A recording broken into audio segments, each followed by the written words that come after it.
أعوذ بالله من الشيطان الرجيم. بسم الله الرحمن الرحيم. وأوحينا إلى موسى أن أسر بعبادي إنكم متبعون. فأرسل فرعون في المدائن حاشرين إن هؤلاء لشرذمة قليلون وإنهم لنا لغائظون وإنا لجميع حاذرون. فأخرجناهم من جنات وعيون وكنوز ومقام كريم كذلك وأورثناها بني إسرائيل فأتبعوهم مشرقين فلما تراءى الجمعان قال أصحاب موسى إنا لمدركون. قال كلا إن معي ربي سيهدين. پناہ کرتا ہوں میں اللہ کی شیطان مردود سے. اللہ کے نام سے شروع کرتا ہوں جو بےحد مہربان بار بار رحم کرنے والا ہے. اور ہم نے موسیٰ کو حکم بھیجا کہ میرے بندوں کو لے کر راتوں رات نکل جاؤ، یقیناً تمہارا پیچھا کیا جائے گا. موسیٰ علیہ السلام کے واقعات بیان ہو رہے تھے اور بات یہاں تک ذکر کی گئی تھی کہ جادوگروں کو مقابلے کے لیے بلایا گیا اور موسیٰ علیہ السلام کے معجزے کے آگے وہ سب ہار گئے. اور جب انہوں نے اس حقیقت کو پہچان لیا کہ یہ جادو نہیں کوئی اور چیز ہے تو ایمان قبول کر لیا. اس پر فرعون غضبناک ہو گیا اور اس نے دھمکی دی کہ میں تم کو قتل کر دوں گا اور سولی پر چڑھا دوں گا. اور ان اصحاب ایمان نے جواب یہ دیا کہ اب ہم تمہاری سلطنت، تمہاری حکومت، تمہاری طاقت سے ڈرنے والے نہیں. ہماری نگاہ تو پاک پروردگار پر ہے اور ہم اللہ سے یہ امید کرتے ہیں کہ وہ ہماری غلطیوں کو معاف کرتے ہیں اور لوٹ کر تو ہمیں وہیں جانا ہے. موسیٰ علیہ السلام فرعون کو اور اس کی قوم کو جو تکبر، سرکشی، نافرمانی، بغاوت اور ظلم و تعدی کے راستے پر چل رہی تھی ان کو سمجھاتے رہے. لیکن ان لوگوں کے مقدر میں ہدایت نہیں تھی. چنانچہ تمام معجزات دیکھنے کے باوجود اور تمام تر افہام و تفہیم کے باوجود وہ نہ مانے. تو پھر اللہ تعالیٰ کی طرف سے یہ حکم آیا کہ اب آپ یہ بستی چھوڑ دیجیے اور نکل جائیں گے اور بنی اسرائیل کو اپنے ساتھ لے لیجیے. اور یہ بھی بتا دیا گیا تھا کہ تمہارا تعاقب ہوگا، یہ پیچھا کریں گے. چنانچہ موسیٰ علیہ السلام نے اعلان کر دیا کہ چلو، اللہ کی طرف سے حکم آیا ہے کہ ہم یہ علاقہ چھوڑ دیں. اور نصیحت کی کہ پوری رازداری برتی جائے اور بالکل خاموشی سے رات کے وقت ہم بستی چھوڑیں گے. چنانچہ موسیٰ علیہ السلام اپنی قوم کو لے کر راتوں رات نکل گئے. فأرسل فرعون في المدائن حاشرين. پھر فرعون نے شہروں میں نقیب بھیجے، اعلان کرنے والے، لوگوں کو اکٹھا کرنے والے. یعنی لوگوں کو جمع کیا جا رہا ہے تاکہ بنی اسرائیل کا پیچھا کیا جائے، لوگوں کو جمع کیا گیا اور اعلان کیا کروایا گیا، اِنَّ هَؤُلَاءِ لَشِرْذِمَةٌ قَلِيلُونَ، یہ لوگ جو ہیں یہ بس تھوڑی سی تعداد رکھنے والے ہیں، چھوٹی سی جماعت ہے، یعنی تم کو جو لوگ تنگ کر رہے ہیں وہ بہت تھوڑے سے ہیں اور ان کو ہم یوں ہی صاف کر دیں گے۔ وَإِنَّهُمْ لَنَا لَغَائِظُونَ، اور یہ لوگ ہم کو غصہ دلا رہے ہیں، یعنی ہیں تو تھوڑے سے لیکن ہم سے ٹکر لے رہے ہیں اور ہم کو غصہ دلا رہے ہیں اور ہمارے منہ کو آ رہے ہیں، اس لیے ان کو سبق سکھانا ہے، سب جمع ہو جائیں۔ وَإِنَّا لَجَمِيعٌ حَاذِرُونَ، اور ہم سب ان کی طرف سے اندیشے میں ہیں، یعنی ہم ان کی طرف سے خطرہ محسوس کرتے ہیں کہ پتہ نہیں کب کیا کر گزریں، تو اس لیے ایک مرتبہ میں ان کا صفایا کر دیا جائے۔ چنانچہ فرعون نے اور جو لوگ جمع ہوئے تھے اور اس کے درباری اور اس کے لشکر سب نے پیچھا کیا، اور نتیجہ معلوم ہے کہ ان کا کیا حشر ہوا اور بنی اسرائیل کو اللہ تعالیٰ نے کس طرح عزت دی اور عافیت اور سہولت عطا کی۔ فَأَخْرَجْنَاهُمْ مِنْ جَنَّاتٍ وَعُيُونٍ، پھر ہم نے ان کو باغوں اور چشموں سے نکال باہر کیا، وَكُنُوزٍ وَمَقَامٍ كَرِيمٍ، اور خزانوں اور عمدہ مکانوں سے بھی، یعنی یہ لوگ اپنے گھر بار چھوڑ کر اور محلات اور باغات اور طرح طرح کی نعمتیں سب چھوڑ کر بنی اسرائیل کے پیچھے نکلے تعاقب کے لیے، اور اس طور پر نکلے کہ واپس آنا نصیب نہیں ہوا، نکلے تو لیکن لوٹ کر آئے نہیں، تو گویا کہ اللہ تعالیٰ نے ان کو ان کے باغات اور چشموں اور مکانات اور گھروں سب سے نکال دیا اور پھر ان کو ہلاک کر دیا۔ كَذَلِكَ وَأَوْرَثْنَاهَا بَنِي إِسْرَائِيلَ، اسی طرح اور ہم نے یہ چیزیں بنی اسرائیل کو عطا کی، یعنی جو محلات، باغات، بہترین مکان یہ سب چھوڑ کر گئے، اللہ تعالیٰ نے ایک مدت کے بعد سلیمان علیہ السلام کے زمانے میں وہ ان کو عطا فرمائے۔ بنی اسرائیل تو اس وقت نکل گئے، واپس لوٹ کر وہ نہیں آئے، وہ تو آگے بڑھتے چلے گئے، اور سلیمان علیہ السلام کے زمانے میں مصر ان کی سلطنت میں شامل ہو گیا۔ فَأَتْبَعُوهُمْ مُشْرِقِينَ، پھر سورج نکلنے کے وقت ان کے پیچھے پڑے۔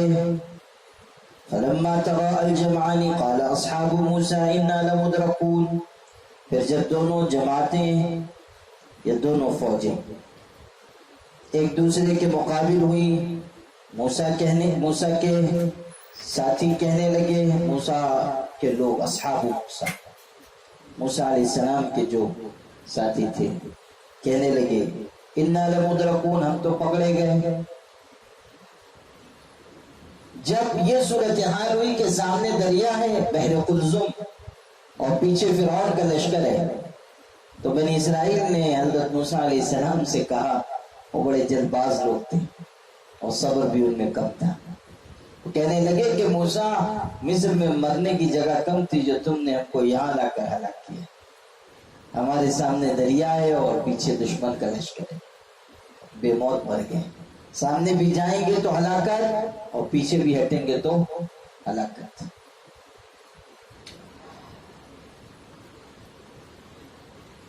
بنی اسرائیل کا یہ اظہار اور بنی اسرائیل کی طرف سے یہ عجلت اور بے صبری صرف اس طور پر بیان نہیں ہو رہی ہے کہ ایک قوم نے ایسی بے صبری دکھائی، بلکہ اس کے ضمن میں مسلمانوں کو نصیحت کی جا رہی ہے کہ حالات چاہے جیسے سنگین ہو جائیں اور ہلاکت چاہے آنکھوں کے سامنے نظر آئے اور موت سر پر کھڑی دکھائی دے، اس وقت بھی ایک صاحب ایمان کو یا پوری ایک مومن جماعت کو بے صبری یا اللہ تعالیٰ کی ذات پر شک اور شبہ کا شکار نہیں ہونا چاہیے۔ اس وقت بھی ان کا ایمان یہ ہو کہ اللہ ہماری مدد کرے گا اور مشکل سے ہمیں نجات دے گا۔ یہ تعلیم ہے۔ بنی اسرائیل نے بے صبری کی کہ ہم تو بے موت مارے گئے، اور موسیٰ علیہ السلام نے کیا کہا؟ قال کلا ان معی ربی سیہدین۔ موسیٰ علیہ السلام نے کہا ہرگز نہیں، میرا پروردگار میرے ساتھ ہے، میرے ساتھ میرا پروردگار ہے، سیہدین، وہ ان قریب مجھ کو راستہ بتائے گا، کوئی راستہ اللہ نکالے گا۔ جب ہر طرف اندھیری ہی اندھیری ہو تو روشنی کی کرن ظاہر کرنا خدا تعالیٰ کی طاقت و قدرت ہے، اور مشکل ترین حالات بھی پیدا ہو جائیں تب بھی انسان کو مایوس نہیں ہونا چاہیے، اس لیے کہ اللہ تعالیٰ تمام تر طاقت و قدرت رکھنے والا ہے۔ کہاں سے وہ راستہ پیدا کرے گا کوئی نہیں جانتا۔ مومن کو ہمیشہ اس بات پر یقین رکھنا چاہیے کہ اگر 10 دروازے بند ہوتے ہیں تو اللہ تعالیٰ 70 دروازے کھولنے کی طاقت رکھتا ہے، اور جب زمین کے تمام دروازے بند ہو جاتے ہیں تب بھی آسمان کا دروازہ کھلا رہتا ہے۔ اللہ تعالیٰ غیب سے مدد نازل فرماتا ہے۔ تو موسیٰ علیہ السلام نے کہا ان معی ربی سیہدین، میرے ساتھ میرا پروردگار ہے، وہ راستہ پیدا کرے گا۔ فَأَوْحَيْنَا إِلَى مُوسَىٰ أَنِ اضْرِب بِّعَصَاكَ الْبَحْرَ، پھر ہم نے موسیٰ کو حکم بھیجا کہ اپنے عصا کو دریا پر مار دو۔ فَانْفَلَقَ فَكَانَ كُلُّ فِرْقٍ كَالطَّوْدِ الْعَظِيمِ، پھر دریا پھٹ گیا اور ہر پھانک ایسی ہو گئی جیسے بڑا پہاڑ، یعنی دونوں طرف کا حصہ ایسا کھڑا ہو گیا گویا کہ وہ پہاڑ ہے، اور درمیان میں خشکی کا راستہ ہو گیا، اور ایک راستہ نہیں بنا، 12 راستے بنے، یعنی 12 خشکی کے راستے بنائے گئے اللہ تعالیٰ کی طرف سے کہ ہر قبیلہ ایک راستے سے گزرے۔ بنی اسرائیل کے 12 قبائل تھے، تو ہر قبیلے کے لیے ایک راستہ ہے۔ اور غور کیجئے کہ جب سمندر میں خشکی کا راستہ پیدا ہوا ہوگا تو کیسا منظر ہوگا کہ پانی کی دیوار کھڑی ہوئی ہے، گویا کہ عظیم الشان پہاڑ ہے، اور اس کے بیچ میں سے راستہ، اور وہ بھی ایک راستہ نہیں، 12 راستے، اور ہر قبیلہ ایک راستے سے گزر کر دریا پار کر رہا ہے۔ یہ واقعہ چونکہ ہمارا بار بار کا سنا ہوا ہے، اس لیے یہ محسوس نہیں ہوتا کہ اس میں ایمان والوں کے لیے کیسا سبق ہے۔ آپ اس صورتحال پر غور کیجئے کہ پوری قوم دریا کے کنارے پر آ گئی ہے، اور پیچھے ایسا خطرناک دشمن ہے جو ایک کو بھی زندہ نہیں چھوڑے گا، اور ہر طرف موت ہی موت نظر آ رہی ہے، اور نجات کا کوئی راستہ نہیں ہے، یہاں تک کہ سب لوگ پکار اٹھے کہ اب یقینی ہلاک ہو جانا ہے۔ اور اس صورتحال میں موسیٰ علیہ السلام کہتے ہیں کہ اللہ راستہ پیدا کرے گا، اور پھر اللہ نے ایسا راستہ پیدا کیا جو کسی کے وہم و گمان میں نہیں ہو سکتا تھا کہ سمندر میں اور دریا میں خشکی کا راستہ پیدا ہوگا۔ ایسی چیز ظاہر ہوئی جو دنیا میں کبھی نہیں ہوئی۔ وہ کہتے ہیں نا کہ دنیا میں کون سی ایسی جگہ ہے کہ جہاں سورج کی کرن ایک ہی مرتبہ پڑی، نہ اس سے پہلے کبھی پڑی اور نہ اس کے بعد کبھی پڑی، تو وہ سمندر کا وہ حصہ ہے جہاں خشکی کا راستہ ہوا تھا۔ اس وقت سورج کی کرن وہاں پڑی، سورج کی روشنی، نہ اس سے پہلے کبھی وہاں سورج کی روشنی گئی اور نہ کبھی اس کے بعد وہاں جائے گی، اس لیے کہ جب فرعون وہاں جانے لگا تو دونوں حصے مل گئے اور دریا کا خشکی کا راستہ ختم ہو گیا، سب کے سب تباہ و برباد ہو گئے۔ وَأَزْلَفْنَا ثَمَّ الْآخَرِينَ، اور ہم نے اسی جگہ دوسروں کو پہنچا دیا، یعنی فرعون کا لشکر بھی وہاں آ گیا۔ وَأَنْجَيْنَا مُوسَىٰ وَمَن مَّعَهُ أَجْمَعِينَ، اور ہم نے موسیٰ کو اور جو ان کے ساتھ تھے سب کے سب کو بچا دیا۔ ثُمَّ أَغْرَقْنَا الْآخَرِينَ، اور پھر ہم نے ان دوسروں کو ڈبو دیا۔ یہ آئے، انہوں نے دیکھا تو فرعون شیخی بگاڑتے ہوئے کہنے لگا کہ دیکھو دریا نے ہمارے لیے راستہ بنا دیا، ہم کیسے خدا ہیں اور کیسے بادشاہ ہیں۔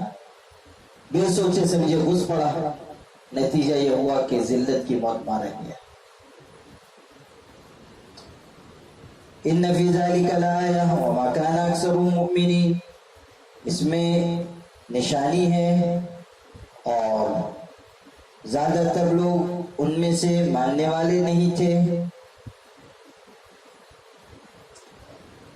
وہ لوگ اکثر ان میں سے لوگ کافر مشرک تھے، اس لیے اللہ تعالیٰ نے اپنی قدرت کی نشانی بتا دی اور جو ایمان والے تھے ان کو اللہ نے بچا دیا، اور جو لوگ کافر مشرک تھے وہ سب کو تباہ و برباد کر دیا۔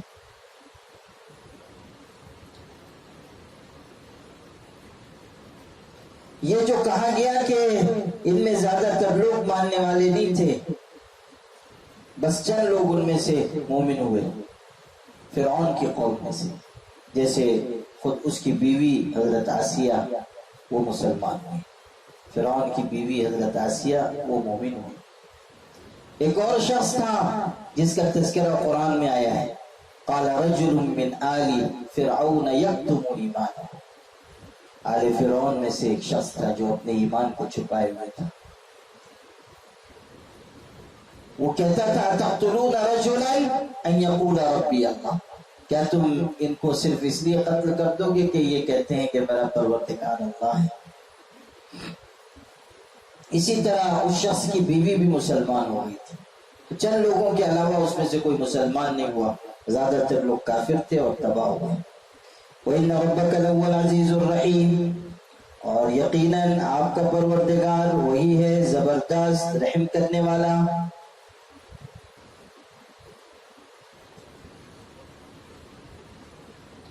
یہ واقعہ فرعون کے تباہ و برباد ہونے کا اور اہل ایمان کے نجات پانے کا غور کر لیجئے کہ اس زمانے میں اتارا جا رہا ہے جبکہ مشرکین حضور صلی اللہ علیہ وسلم اور اہل ایمان کے ساتھ وہی سلوک کر رہے تھے جو سلوک فرعون اور اس کے لشکر اس کے درباریوں نے حضرت موسیٰ علیہ السلام کے ساتھ کیا تھا۔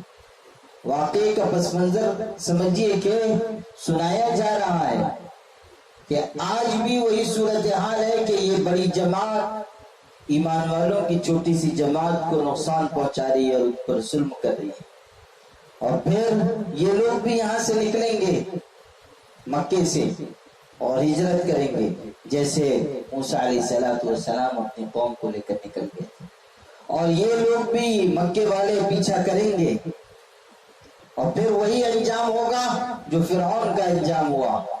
اللہ تعالیٰ اہل ایمان کو غلبہ دے گا اور اہل کفر ذلیل و خائب و خاسر ہوں گے، رسوا کر دیے جائیں گے۔ در حقیقت اس واقعے میں تسلی ہے۔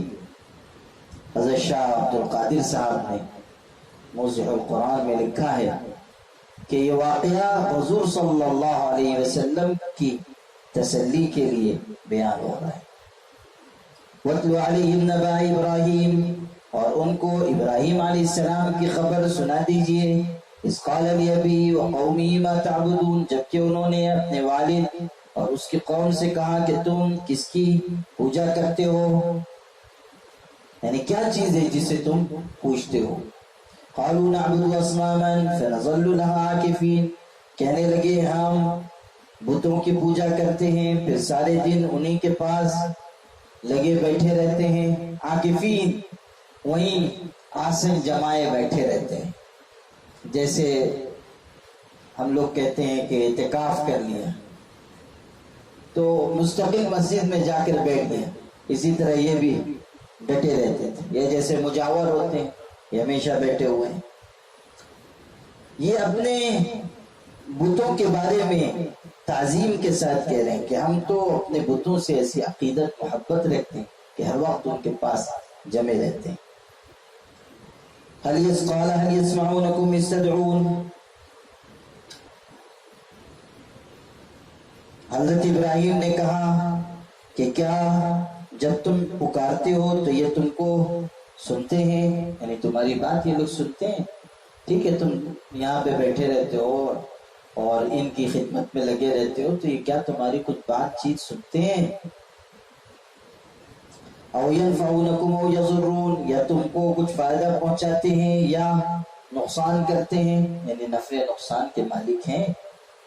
قالوا بل وجدنا آباءنا كذلك يفعلون، ایک جواب دیا قوم کے لوگوں نے. حضرت ابراہیم ان کو توحید سکھا رہے تھے کہ کرنے والی ذات اللہ کی ہے، طاقت و قوت اس کے پاس ہے، تم کن کی پوجا میں کن کی پرستش میں لگے ہوئے ہو، نہ یہ تمہاری بات سنتے ہیں نہ تم کو نفع نقصان پہنچانے کی قدرت رکھتے ہیں. تو اس کے جواب میں ان چیزوں کا کے بارے میں کوئی وضاحت انہوں نے نہیں کی، اس لیے کہ تھا ہی نہیں کوئی وضاحت کرنے کے لیے، کچھ وضاحت کرنے کے لیے. کہا تو کیا کہا کہ ہم نے اپنے باپ دادا کو پایا کہ ویسے ہی کرتے تھے، بس ایک دلیل ہمارے پاس، ایک دلیل ہے وہ یہ کہ ہمارے باپ دادا یہی کرتے تھے سو ہم بھی کرتے. قال افرأيتم ما كنتم تعبدون، ابراہیم علیہ السلام نے کہا بلا دیکھتے ہو جن کو تم پوچھتے رہے ہو، انتم وآباؤکم الاقدمون، تم اور تمہارے باپ دادا پہلے کے. فإنهم عدو لي إلا رب العالمین، تو یہ میرے دشمن ہیں مگر جہانوں کی پرورش کرنے والا، یعنی یہ جھوٹے خدا، ان سے تو میری لڑائی ہے اور ان سے میری کچھ بنتی اور جمتی نہیں ہے. میرا پروردگار تو وہ ہے جو جہانوں کی پرورش کرنے والا ہے، میں اسی کو مانتا ہوں اور اسی کی عبادت کرتا ہوں، اور ان سے میرا کوئی لینا دینا دشمنی ہے. عدو لی الا رب العالمین.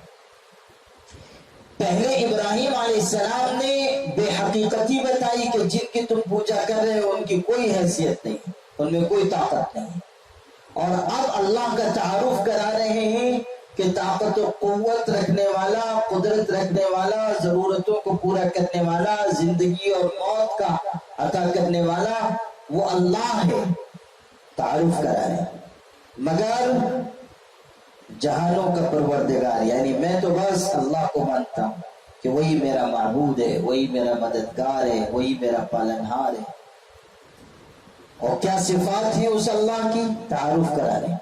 الذی خلقنی فہو یہدین، جس نے مجھ کو پیدا کیا پھر وہی مجھ کو راستہ بتاتا ہے.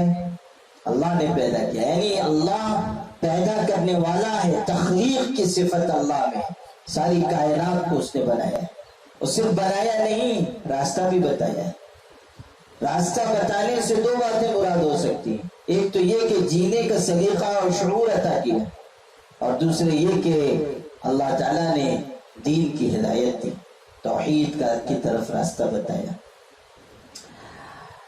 انسانوں کو اور تمام مخلوقات کو پیدا کر کے اللہ تعالیٰ نے ان کو، ان کے اندر شعور رکھا کہ کیسے ان کو زندگی گزارنی ہے.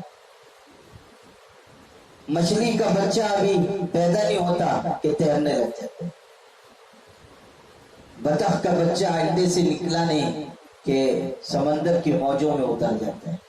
کیسی تیز و تند موجیں ہیں لیکن وہ اتنا سا اس میں اتر جاتا ہے.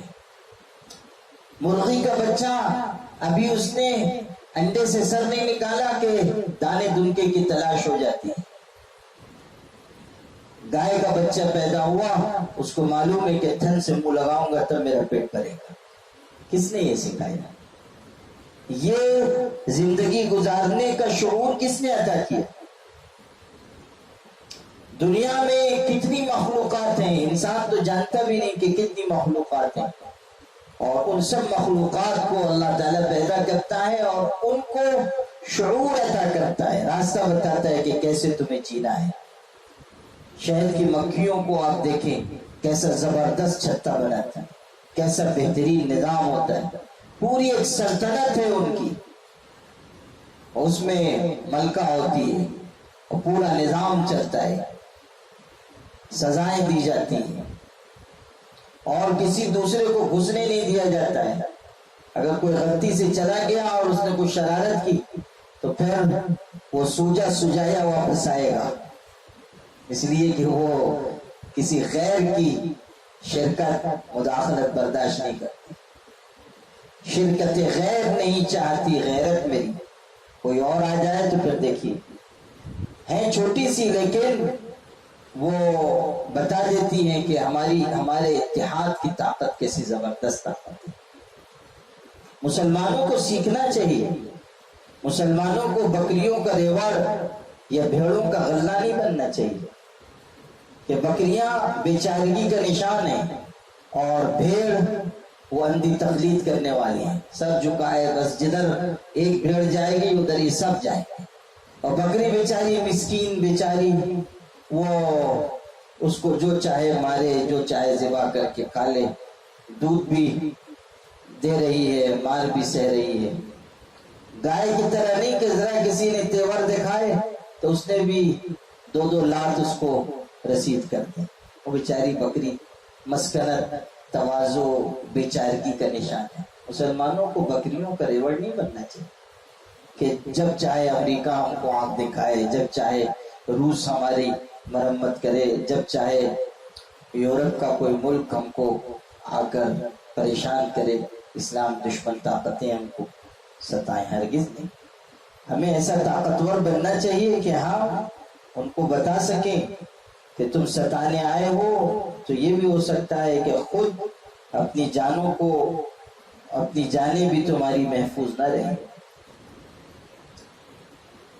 مسلمانوں کو بکریوں کا ریوڑ یا بھیڑوں کا غلہ نہیں بننا چاہیے. انہیں کم سے کم درجے میں بھینسوں کی کا غول بننا چاہیے یا شہد کی مکھی کا جھنڈ بننا چاہیے. شیر حملہ کرتا ہے جنگلی بھینسوں پر تو وہ سب اکٹھا ہو جاتے ہیں اور شیر جیسے جانور کا مقابلہ کرتے ہیں. کسی کو پکڑ لیا اس نے تو وہ سب واپس لوٹ کر آتے اور پھر اس کی درگت بنا دیتے. اور اگر شہد کی مکھیوں کو کسی نے چھیڑ دیا تو وہ بھی اچھی طرح خبر لیتی ہیں. بہت مرتبہ تو انسان مر جاتا ہے، اتنا اس کے اندر ان کے اندر زہر ہوتا ہے کہ وہ انسان برداشت نہیں کر پاتا. اور کبھی ایسا ہوتا ہے کہ جی بھی گیا تو گیا تھا ایک، واپس آتا ہے تو 2 آدمیوں کے برابر ہو جاتے ہیں، سوٹ جاتے ہیں. وہ بتاتی ہے کہ ہماری اتحاد کی طاقت کیا ہے. کم سے کم مسلمانوں کو اتنا تو اپنے اندر شعور پیدا کرنا چاہیے کہ اگر کسی پر ایک پر بھی مصیبت آئے تو ہم سب اکٹھا، اور اگر کوئی ہم کو چھیڑے تو پھر ہم اس کو چھوڑے نہیں. کم سے کم یہ شعور تو آنا چاہیے. شہد کی مکھی سے ہم کو یہ سبق تو حاصل کرنا چاہیے. تو اللہ نے پیدا کیا اور وہ راستہ بتاتا ہے. انسانوں کو بھی اس نے بنایا، دوسری مخلوقات کو بھی اس نے بنایا. صفت تخلیق اللہ کی ہے. اللہ اکبر. اللہ نے پیدا کیا، وہ راستہ دکھاتا ہے، یعنی دنیا اور آخرت کی بھلائی، خیر، کامیابی اللہ تعالیٰ راستہ بتاتے ہیں. والذی هو یطعمنی ویسقین، اور وہ جو مجھ کو کھلاتا اور پلاتا ہے. روزی کا انتظام اللہ کرتا ہے. کیسی کیسی نعمتیں اللہ نے پیدا کی، کیسے پھل اللہ نے بنائے، غلہ اناج کیسا پیدا کیا، کتنے انواع و اقسام کی لذیذ چیزیں دنیا میں ہیں، ہم تو سب کو جانتے بھی نہیں ہیں۔ بعض پھل ایسے ہیں جو خاص خاص علاقوں میں ہوتے ہیں، دوسرے علاقوں میں کوئی ان کو دیکھ بھی نہیں پاتا، اور بعض ایسی نعمتیں اللہ نے رکھی ہیں کہ انسان کے علم کی رسائی وہاں تک نہیں ہوئی۔ کیا کیا اللہ نے پیدا کیا، وہ کھلاتا بھی ہے، وہ پلاتا بھی ہے۔ وَإِذَا مَرِضْتُ فَهُوَ يَشْفِينِ، اور جب میں بیمار ہوتا ہوں تو وہی شفا دیتا ہے، کھلاتا پلاتا بھی ہے، اور بیماری اور شفا اس کا بھی مالک اللہ ہے، بیماری کا بھی اور شفا کا بھی۔ لیکن قرآن مجید کا انداز دیکھیے، کہا گیا وَإِذَا مَرِضْتُ، جب میں بیمار ہوتا ہوں، یہ نہیں کہا کہ اللہ بیمار کرتا ہے۔ پہلے کہہ رہے تھے کہ وہی کھلاتا ہے، وہی پلاتا ہے، وہی پیدا کرتا ہے، وہی راستہ دکھاتا ہے، لیکن جب بیماری کی بات آئی تو کہا کہ میں جب بیمار ہوتا ہوں تو اللہ شفا دیتا ہے۔ اس میں یہ ادب ہے کہ جو ایسی چیز ہو جو بظاہر خرابی کی ہو، اس کی نسبت اللہ کی طرف نہیں کرنی چاہیے، حالانکہ مالک اللہ ہی ہے، بیمار اللہ ہی کرتا ہے، لیکن ادب ملحوظ رکھنا چاہیے۔ جیسے علماء نے یہ بات کہی ہے کہ اللہ خالق ہے، لیکن ادب کے خلاف ہے کہ یہ کہا جائے کہ اللہ کتے اور خنزیر کا خالق ہے، یہ نہیں کہنا چاہیے۔ خالق تو اللہ ہے، لیکن ادب کی بات ہے، ادب ملحوظ رکھنا چاہیے۔ تو بیمار اللہ ہی کرتا ہے، لیکن حضرت ابراہیم نے کہا کہ جب میں بیمار ہوتا ہوں تو وہ شفا عطا کرتا ہے۔ اور پھر اس میں یہ بھی اشارہ ہو سکتا ہے کہ بیماری عام طریقے پر کھانے پینے میں بے احتیاطی کی وجہ سے ہوتی ہے، انسان زیادہ کھا لیتا ہے، بیمار ہو جاتا ہے، غلط اوقات پہ کھاتا ہے، بیمار ہو جاتا ہے۔ حکماء لکھتے ہیں کہ اکثر بیماریوں کا مرکز معدہ ہے، وہیں سے بیماریاں پھیلتی، اسی لیے یونانی طریقہ علاج میں زیادہ تر زور اس پر دیا جاتا ہے کہ انسان کا نظام انہضام درست ہو تاکہ بیمار نہ ہو۔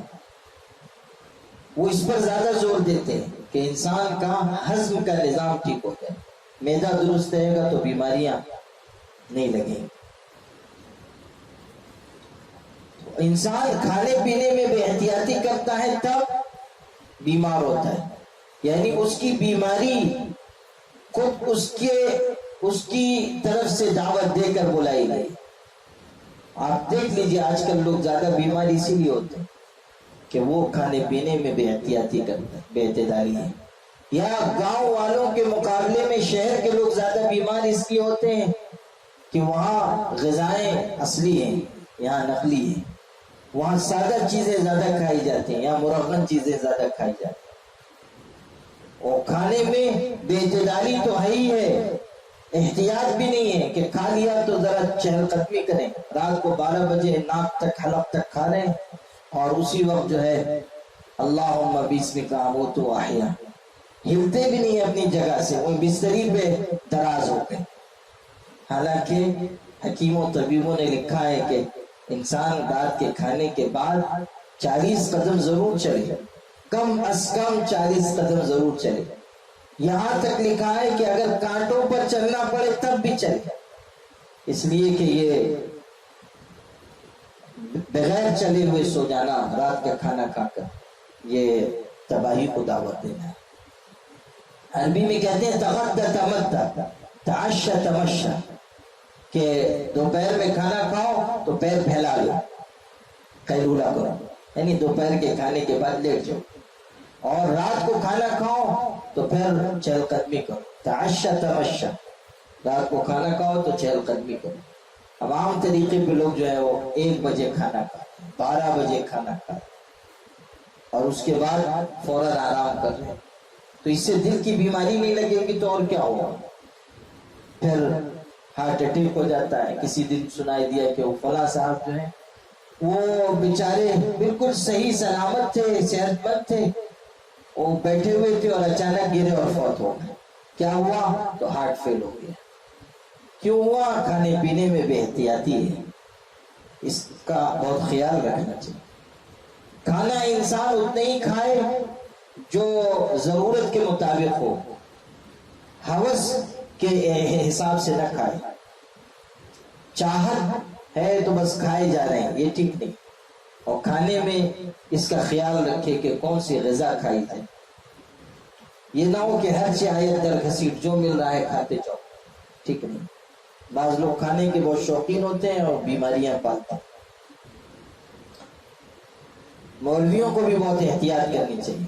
مولوی یہ کرتے ہیں کہ فلاں جگہ دعوت ہے اور فلاں جگہ دعوت ہے اور فلاں جگہ دعوت ہے، اور سب کہہ رہے ہیں حضرت لیجیے حضرت لیجیے، اور حضرت بھی جو ہے کوئی تکلف نہیں فرما رہے ہیں لائیے دیجیے، اس میں پھر نقصان ہوتا ہے۔ اس لیے کہ جب حضرت بیمار ہوں گے تو یہ سب کھلانے والے تو آئیں گے نہیں، یہ تو وقتی طور سے کہہ رہے ہیں حضرت لیجیے حضرت لیجیے، اور جب مصیبت آئے گی تو سارے مرید غائب ہو جائیں۔ مولوی کو خود احتیاط کرنی چاہیے۔ دعوت میں انسان جا رہا ہے ٹھیک ہے، لیکن محتاط رہے اور اپنے حساب سے کھائے، یہ نہ ہو کہ بے اعتدالی ہو جائے۔ والد صاحب سناتے تھے کہ ایک صاحب گئے کہیں کھانا کھانا تھا، وہ خوب کھایا، اتنا کھا لیا کہ بالکل حلق تک کھا لیا اور پیٹ میں درد ہو گیا۔ حکیم صاحب کے آگے حکیم صاحب سے کہا پیٹ میں درد ہے، انہوں نے دیکھا نسخہ لکھ کر دیا کھا لو، یہ دوا ہے۔ تو اس نے نسخے کو دیکھا، پھر کہنے لگا کہ حکیم صاحب کھانے کی دوا مت بتائیے، کوئی لگانے کی دوا بتائیے، اس لیے کہ اب کھانے کی کوئی گنجائش نہیں، یعنی جتنی گنجائش تھی وہ سب ختم ہو چکی ہے، تو اس لیے لگانے کی کوئی دوا دے دیجیے، کھانے کی اب گنجائش نہیں۔ وہ کوئی کھانے کا شوقین تھا، اس سے کسی نے پوچھا کہ قرآن کی کون سی آیت تم کو پسند ہے؟ اس نے کہا کلو واشربو، کھاؤ پیو۔ اس نے کہا اچھا قرآن کی کون سی دعا تم کو پسند ہے؟ تو کہنے لگا ربنا انزل علینا مائدۃ من السماء، کہ اللہ تعالی ہم پہ آسمان سے ایک دسترخوان اتار۔ آیت بھی پسند آئی تو کھانے والی، اور دعا بھی پسند آئی تو دسترخوان بھی۔ اللہ اکبر۔ تو کھانے پینے میں بے اعتدالی سے آدمی بیمار ہوتا ہے، اس کی طرف اشارہ ہے۔ وَإِذَا مَرِضْتُ، جب میں بیمار ہوتا ہوں، یعنی میں اپنی کسی بے اعتدالی کی وجہ سے بیمار ہوتا ہوں، فَهُوَ يَشْفِينِ، تو اللہ مجھ کو شفا دیتا ہے۔ وَالَّذِي يُمِيتُنِي ثُمَّ يُحْيِينِ، اور وہ جو مجھ کو موت دے گا پھر دوبارہ زندہ کرے گا۔ موت اور زندگی کا مالک اللہ ہے۔ وَالَّذِي أَطْمَعُ أَن يَغْفِرَ لِي خَطِيئَتِي يَوْمَ الدِّينِ، اور وہ کہ مجھ کو امید ہے کہ میری چوک انصاف کے دن معاف کر دے گا، میری غلطی معاف کر دے گا۔ انبیاء علیہ السلام معصوم ہوتے ہیں، اس کے باوجود کہہ رہے ہیں کہ میری غلطی معاف کر دے گا، خطیئتی تقصیر معاف کرے گا، گناہ معاف کرے گا، غلطی معاف کرے گا۔ خطیئہ اگرچہ کہ گناہ کو اور تقصیر کو کہتے ہیں، لیکن انبیاء علیہ السلام کے حق میں جب یہ لفظ استعمال ہوگا تو اس کا معنی ہوگا بھول چوک۔ کسی معاملے میں کوئی بھول چوک ہو جائے گی، بھول چوک انبیاء سے ہو سکتی ہے، جیسے حضرت آدم علیہ السلام سے چوک ہو گئی۔ اور حضور صلی اللہ علیہ وسلم نے ایک دن نماز پڑھائی، 2 رکعت نماز پڑھا دی، آپ بھول گئے، اور پھر صحابی نے ان سے کہا کہ اللہ کے رسول نماز مختصر کر دی گئی ہے یا آپ بھول گئے؟ تو حضور نے فرمایا نماز مختصر ہوئی یا نہ میں بھولا ہوں، یعنی آپ کو یہ احساس تھا کہ میں نے 4 رکعت نماز پڑھائی۔ آپ نے فرمایا کہ نہیں، نہ میں بھولا ہوں اور نہ نماز مختصر کی گئی۔ پھر آپ نے حضرت ابو بکر عمر سے پوچھا، صحابہ سے، تو لوگوں نے کہا کہ حضرت 2 رکعت ہوئی، پھر آپ نے 2 رکعت پڑھائی۔ تو آپ تو معصوم تھے، لیکن بھول چوک ہونا معصومیت کے خلاف نہیں ہے، اسی لیے حضور صلی اللہ علیہ وسلم بھی دعا مانگتے تھے کہ رب اغفر لی خطیئتی، اللہ میری بھول چوک معاف فرما دے۔ لیکن یہ بات یاد رکھنی چاہیے کہ انبیاء معصوم ہیں، یہ عقیدے کی بات ہے، ان سے کوئی گناہ نہیں ہوتا۔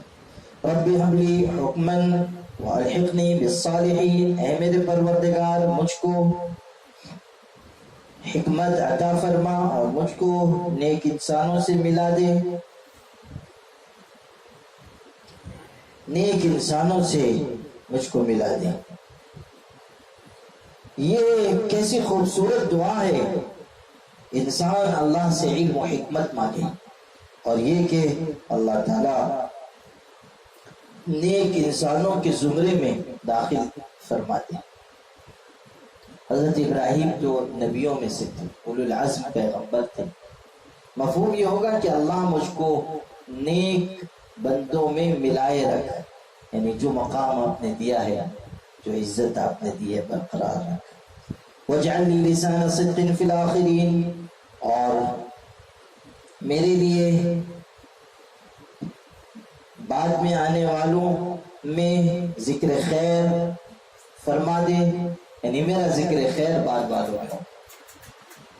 حضرت ابراہیم علیہ السلام دعا مانگ رہے ہیں۔ مشائخ نے لکھا ہے کسی انسان کو اگر یہ تمنا ہو کہ اللہ مجھے نیک نامی عطا کرے، کوئی غلط بات نہیں، اس لیے کہ ابراہیم علیہ السلام جیسا پیغمبر نیک نامی کی دعا کر رہا ہے اور اللہ نے ان کی دعا کو قبول کیا۔ کیسی نیک نامی ان کو میسر آئی۔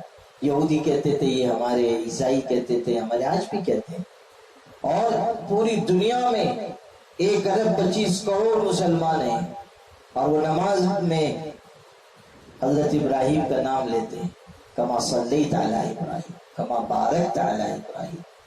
نیک نامی اس سے بڑھ کر کیا ہوگی کہ نماز کی حالت میں مسلمان کہہ رہا ہے کہ اللہ جیسے آپ نے حضرت ابراہیم پر رحمت اتاری، ہمارے حضرت پر بھی رحمت اتار دیجیے۔ وَاجْعَلْنِي مِن وَرَثَةِ جَنَّةِ النَّعِيمِ، اور مجھ کو نعمت کے باغوں کا وارث بنا دے۔ وَاغْفِرْ لِأَبِي إِنَّهُ كَانَ مِنَ الضَّالِّينَ، اور میرے والد کو معاف کر دے کہ وہ گمراہوں میں سے تھے۔ ابراہیم علیہ السلام نے اپنے والد کے لیے مغفرت کی دعا کی اور بعد میں ان کو منع کیا گیا، اس لیے کہ والد جو ہے وہ مشرک تھے، کافر تھے، تو منع کیا گیا۔ اور اس کی وضاحت سورہ توبہ میں ہم کر چکے ہیں، سورہ توبہ میں آیت آئی تھی وَلَا تُخْزِنِي يَوْمَ يُبْعَثُونَ، اور مجھ کو اس دن رسوا نہ کر جب لوگ دوبارہ اٹھائے جائیں گے، یعنی قیامت کے دن مجھ کو رسوا نہ فرما، قیامت کے دن مجھ کو ذلیل نہ کر۔ اللہ، بخاری مسلم میں ہے کہ حضور صلی اللہ علیہ وسلم نے یہ بات ارشاد فرمائی کہ قیامت کے دن تم میں سے کچھ لوگ ہوں گے جو اپنے پروردگار کے قریب ہوں گے، قریب ہو جائیں گے، یہاں تک کہ اللہ ان پر اپنا پردہ ڈال دے گا، ان سے چپ کے کچھ بات چیت کرے گا، چپ کے اللہ تعالیٰ ان سے کچھ بات چیت کرے گا اور پوچھے گا تم نے ایسا ایسا کیا تھا؟ وہ کہیں گے کہ ہاں ہم نے ایسا کیا تھا۔ تو اللہ تعالیٰ فرمائے گا کہ میں نے دنیا میں تمہارے عمل پر پردہ ڈال دیا تھا اور آخرت میں بھی تمہارا عمل چھپائے رکھا، جنت میں جاؤ، معاف کرتا ہوں، اور نام اعمال سیدھے ہاتھ میں دے دے گا۔ حدیث میں یہ ہوگا قیامت کے دن کی ذلت سے بچانا۔ قیامت کے دن اللہ تعالیٰ پردہ پوشی کرے گا اور ایسے خوش نصیب ہوں گے کہ جن کو اللہ تعالیٰ معاف فرما دے گا۔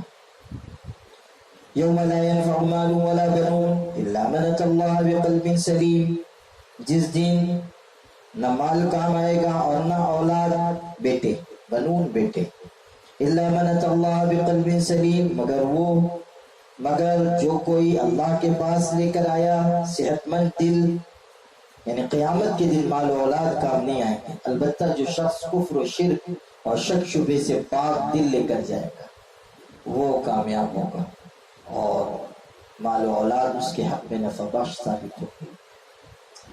یہ جو کہا صحت مند دل، اس سے مراد ہے شرک سے پاک دل، گناہ سے پاک دل نہیں، اس لیے کہ گناہ تو ہر مومن سے کچھ نہ کچھ ہو جاتا ہے، انبیاء کے علاوہ اور کوئی معصوم نہیں، لیکن شرک اور شک شبے سے پاک دل، الا من اتى الله بقلب سلیم۔ حضرت عبداللہ ابن عباس رضی اللہ تعالیٰ عنہ سے یہی بات نقل کی گئی کہ صحت مند دل سے مراد ہے ایسا دل جو شرک سے اور شک شبے سے پاک ہو اور ایسا دل صرف مومن کا ہو سکتا ہے، کافر کا دل صحت مند نہیں ہو سکتا، اس لیے کہ وہاں تو شک بھرا ہوا ہے، کفر بھرا ہوا ہے، تو مومن کا دل ہی صحت مند دل ہو سکتا ہے۔ بارک اللہ لی ولکم فی القرآن العظیم ونفعنی وإیاکم بالآیات والذکر الحکیم، انہ تعالی جواد کریم ملک۔